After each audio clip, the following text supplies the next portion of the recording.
Presidenti Amerikan, Donald Trump, ka deklaruar se Shtetet e Bashkuara nuk do të pranojnë vendosjen e tarifave apo kufizimeve në ngushticën e Hormuzit, duke e cilësuar atë si një rrugë ujore ndërkombëtare që duhet të mbetet e lirë për qarkullimin e anijeve.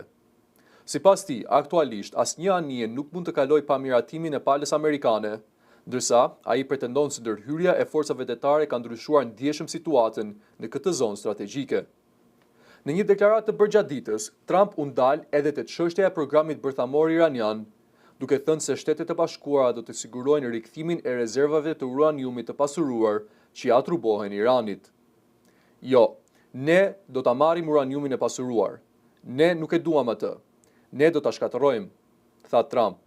Sipas vlerësimeve të raportuara, Irani besohet se disponon sasi të konsiderueshme uraniumit të pasuruar, i cili është bërë pjesë e tensioneve të vazhdueshme mes Teheranit dhe Washingtonit.